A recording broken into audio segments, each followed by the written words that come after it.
Протест! Протест! Протест! Смяна на имената! Смяна на имената! Смяна на имената! Така не, драги зрители, тук сме застанали Данчето и Мичето и искаме да протестираме. Ние сме възмутени.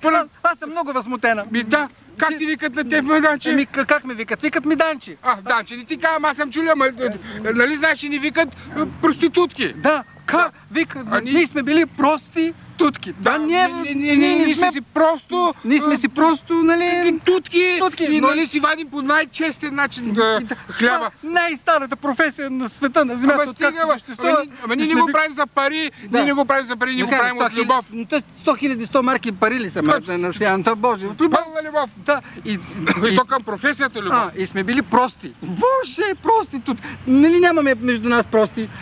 Какви прости? Цеца електронна пъшка от Пловдив, Като съоръжение за ония австриец, 8 етажен хотел. Просто ли? Ами Марчето Фишека, ами че тя един арабен кадзе, 3 кладенца нафта има. Прости били. Две съоръженика за дипломатки от нас. Да, ама за депутатите да не говорим. Да, за заместник министър имаме даже представителка. Сме били прости. Ние сме си просто тутки. Обаче не ни харесва това име, защото ние единствени се борим да защитим нашите интереси. Сега, ти къде даваш наряд сега? Къде давам? От Калафат ма пратиха във Видин на понтония. На понтония на ферибота. Ти знаеш ли какво има? То клати всяка вечер, така като дойде вълната от бомбата, така се залюя, не мога да си изпълня служебния дълг. Аз бях минали месец. Ами виж ма, лакти не ми останаха от тези тесните кабини, като се кача горе. То лакът ми, то... Протрили са, ама всичко, то тестотия, то мизерия.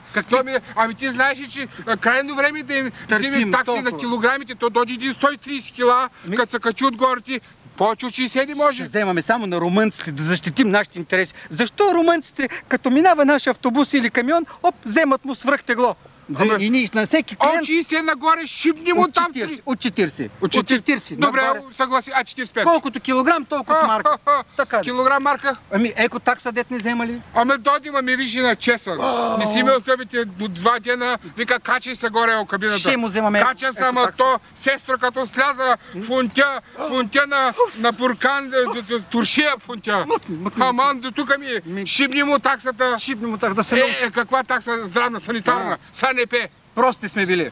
Прости. Ами, питаш ли ме мен, аз като съм се разкрачил от магистралата Пловдив в Тракия до ти сега на Русенския мост и така не можеш смогнеш. Питаш ли ме, как да я? Ама ти си като майка героина, ама ти си като баба Тонка си там. Но правят всичко там от себе си. И какво е накрая ми викат?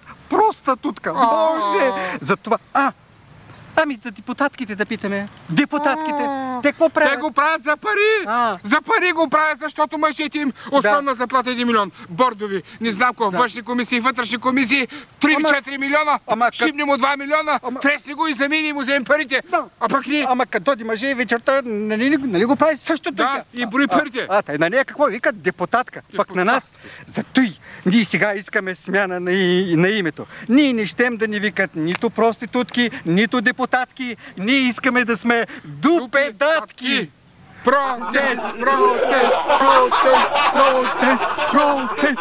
Протест! Протест! Протест!